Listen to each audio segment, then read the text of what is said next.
Hi po, this reading is for you today. Ayan, nakadistingue po ito na makita mo ngayong araw. Ayan.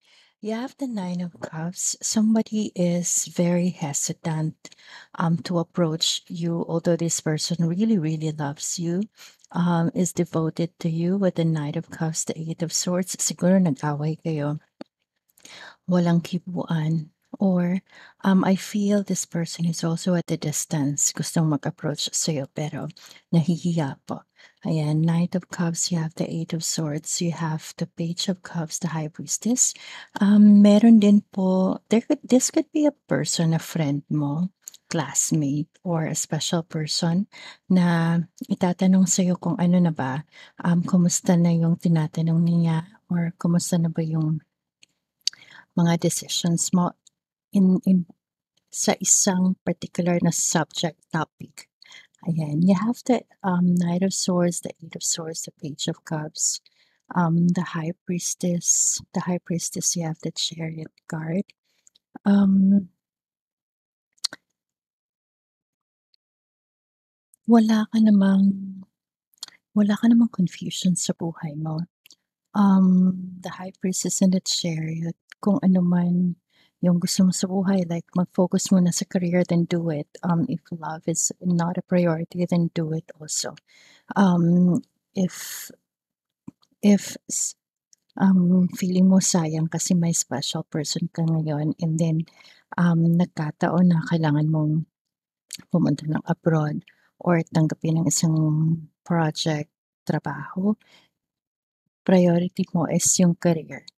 Ayan, you have the High Priestess, the Chariot, the Six of Swords. Six of Swords, you have the Seven of Pentacles, the Tower card. Sa iba sa inyo, there could be this one person that's holding you back. This person has become a hurdle. Ayan.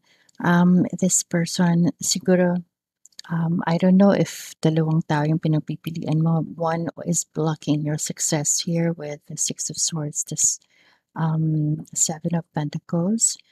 You have the Tower card, the Seven of Swords, the Four of Pentacles.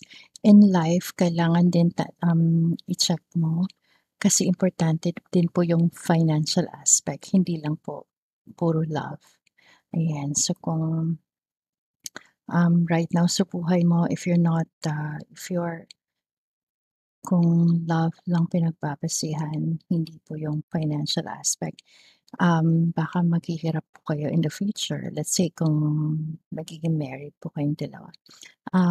Can you trust this person? Yung sa upper na mga cards, you can trust this person.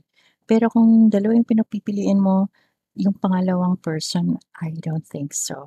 Kasi, yes, interested sa'yo 'to, pero never nag-commit sa financial aspect. So, in the future baka